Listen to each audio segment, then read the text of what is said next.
everyone. Welcome to online classes.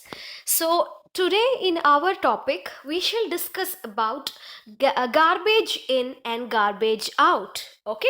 So this chapter you might have already come across. We have been studying different ways to dispose our daily wastes, right? So regarding that, certain things we will understand in this class. There are certain scientific methods in which you will be able to dispose the waste in a proper way, in a go green way, right? So all such things will be discussed in today's class. Okay, so as we have told, our topic for today is garbage in and garbage out, right?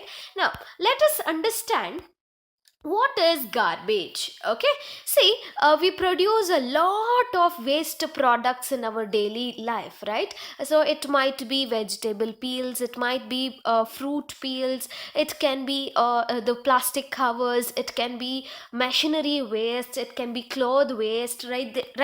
So different wastes we shall produce every day in our daily routine, right? So all these wastes which are something they are of no use for us, right? So they are waste. Okay, so it consists of things which we have to throw or already have been discarded. So such kind of things constitute garbage, or it can also be told as waste. Okay, so those items or those products which are of no use for our life, for our routine, they are considered as the waste products or the garbage. Okay, so these wastes can be generally classified into three types. Okay, there can be gaseous waste, there can be liquid waste, there can be solid wastes as well. Okay, now we shall now discuss and give some examples for three types of wastes. Okay, so coming on to gaseous wastes. Gaseous waste, you might have observed various industries producing certain smoky substances. You can see the emissions that is coming out from the factories in the industrial areas, right? So those are gaseous waste that are eliminated from the industries. Okay, we have certain smoky substances coming out from the chimneys of our house too. Okay, but the industries will have various chemical substances, the effluents we call them. Okay, so those effluents will have various chemical substances in them which are harmful, which are acting as the pollutants for the air. Okay, so such kind of waste are called as gaseous wastes. Okay, coming on to the next one, it is liquid waste. Okay, similarly from the industries, we have seen from the process, after producing any product or any item, after the process has taken place, the water which is used as a coolant in the industries will be flushed out into the water bodies, right? So that water will be very hot. It'll be up to temperature of 80 degree, like that. Okay, so that hot effluent which is eliminated from the factories is very dangerous for the aquatic animals. That is called as thermal pollution, right? Like how we can see air pollution in case of waste gases eliminated from the industries, we can have thermal pollution by the waste water that is eliminated out of the industries. Sometimes the water is gets mixed up with the chemicals that are really harmful for the drinking agents like human beings, animals, etc., as well as the aquatic animals, the life that is present inside the water bodies. Okay, so that is considered as the liquid waste. Okay, that is the consequence. What will happen if the liquid wastes are thrown out without treating it properly, right? So the treatment is very important. Even in case of gaseous waste, if they are treated in the industrial level and then let off into the air, then it will become a little harmless, right? But if they are directly eliminated, directly as an effluent it is emulated, then it is a great problem to the environment as well as the society. Okay, then coming on to the solid waste. Today in our topic, solid waste becomes a great or a major part in our studies. Okay, solid waste, you can name n number of things: plastic tubs, plastic items, glass, metal, then this textile fabrics, then machinery parts, then a lot of things you can name, dry waste, wet waste, whatever it is. Okay, so they are all considered as the solid waste. So there are various ways to manage this solid waste. Okay, first of all, this solid waste is classified into two types based on their decomposition activity. Okay, so this solid waste can be classified into two types. It is nothing but biodegradable waste and non-biodegradable waste. Okay, coming on to biodegradable wastes. Okay, so this biodegradable wastes are those which undergo degradation. Okay, that means these wastes will be broken down or decomposed by the activity of certain microorganisms. Okay, so microorganisms like bacteria and fungi. Okay, so this biodegradable waste, whenever we put into the earth or when we close it up, the decomposers will come, sit on it, break it completely and release the nutrients to the soil. Okay, so that those kinds of wastes are very, very harmless, and they are of advantageous to the soil because they add the nutrients, because they maintain the moisture level, they maintain the humus in the soil. Okay, so biodegradable solid wastes are very useful or very advantageous. It's not harmless. Okay, coming on to non-biodegradable wastes. These non-biodegradable wastes will not be decomposed by the organisms in a short period of time. Okay, they will not be able to decompose at all. In such case, what will happen? They just start getting piled up, and it will result in the bioaccumulation. Okay, accumulation of waste takes place, toxic substances get released from them, and you can see the whole world is garbage then. Okay, so it is very difficult. You can make it out in the picture. They're all non-biodegradable. The plastic covers, the plastic items, whatever we use, they are all non-biodegradable. It's not easily decomposed by any of the organism, right? So such kind of products, the usage of such kind of products must be reduced. Okay, so solid waste, as we told, can be classified into two types based on their decomposing ability, which is nothing but biodegradable wastes and non-biodegradable wastes. Okay, after this, let us understand the ways in which these solid wastes are tried to be decomposed. That means it tried to be reduced. The harmful effect can be reduced by certain systems, by following certain methods. Okay, they are most common and most important ways of disposing the solid waste is the vermicomposting technique and the landfill system. Okay, so these two methods are very, very important in the disposal of the solid waste. Okay, landfill system. Okay, so now in landfill system, what happens usually is the people, the concerned authority will take a big land which is a little in outskirts of the city. Okay, so that big land should be low lying land area. That means it should be a low lying area. Okay, so that land is taken and it is used for the treatment of this solid waste. Okay, so all the waste that is collected by this karamcharis, that is we tell as scavengers, right? Those safai kamcharis will be collected, the garbage in the trucks, and it is taken into that area. Okay, so we have regularly, daily, on basis of daily scale, we have many people coming and collecting waste from our house, right? So all those people will take that waste waste to a low-lying land, okay, which is called as the landfill. Okay, they throw it over there. Fine. So after that, what will happen? It will have a proper plan or something like that. They will not leave it as such. Okay, but there are certain rules that after certain years, like 4 to 5 years after that period of time, that landfill is utilized as a park or a public place like that. Okay, but never it is allowed for any useful purposes. Never it is allowed for building or constructions, anything like that, until 20 years is over. Okay, so that is a landfill. Fine.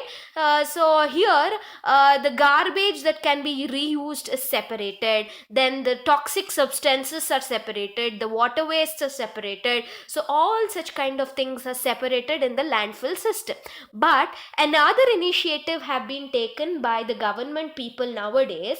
They gave us two dustbins. You might have observed, right? The blue color one and the green color one, to separate the wet waste and the green waste, right? So such kind of waste, if we separate in a household basis, that is in the level of every houses, then it will be easy for them to separate the waste. In case of landfill system, if we are not able to separate the wastes in our house only, it will become very difficult for our authorities for get it separated in the landfill, because the amount of garbage that is collected in the landfill is very very high than that of our houses. So if we separate, it shows that we also have taken some initiatives towards the environment, towards the supporting of the environment. Fine. So that is about the landfill system. Then what they do, they spread over the landfill and cover with a layer of soil. Since it is a low lying area, they put all the garbage over there and then just cover it with the soil. Fine. Once the landfill is completely full, it is usually converted into a park or playground. I have told you, it is not at all used for any other purposes until 20 years are over. Okay, so that is landfill system. Okay, so here in this picture you can see a landfill system. So the low lying area, we told, that means this landfill is lying little low than the ground level. Can you see the ground level here? This landfill is lying little low, right? So we can see various materials which are layered, and one top of that on top of that soil layer is done, and again garbage is placed, again the soil layer is laid, like that. Okay, so it is done until the land gets filled up. Okay, that is why this system is called as landfill system. Okay, next, getting on to vermicomposting. Okay, so this vermicomposting is of great importance nowadays. It is a organic manure, we can say, for the purpose of agriculture. Sometimes it is used as a fertilizer, organic fertilizer, and pollutant bioremediator, and it is a best way of utilizing the wet waste or biodegradable wastes. Okay, then it is also used for wastewater treatment. Okay, vermification, we call it as vermifiltration also. Okay, so what happens in vermicomposting is the wastes that are obtained from the kitchen and cow dungs, all such kind of things are mixed in a large pit along with the soil and red worms like earthworms. We have red worms. Okay, so these red worms are mixed up with that and allowed to compost. They decompose all these waste substances. They eat them because they have certain teeth like structures. Okay, so it is called as gizzard. Okay, so this gizzard, the presence of the gizzard in the earthworms, that is the red worms, will make it possible to digest or decompose all the waste products and form a cast, that is called as vermicast. Okay, so that cast is utilized for various activities. Okay, so this is called as vermicomposting. Fine. We can see an artificial worm tunnel here. They have taken a plastic pot, in which they have made layers. One layer of compost, they have given fruits and vegetable scrapes and worm blanket like this. Okay, so after that, whatever is collected will be sold. It is called as vermicast. This is how they make it in terms of commercialness. Okay, so commercially, tanks are prepared like this, and vermicompost is done. Fine. So coming on to the next method of disposal of waste is incineration. Certain substances like surgical materials, all this must not be left out in the landfill system or any of the system for that matter, right? So such things must be incinerated. Incinerated means burning of the waste substances at a very high temperature for about 360 degrees Celsius. Okay, in such a way that they get converted themselves into the ashes, and they will become sterile as well. There is no infectious agents which can survive at that high temperature, right?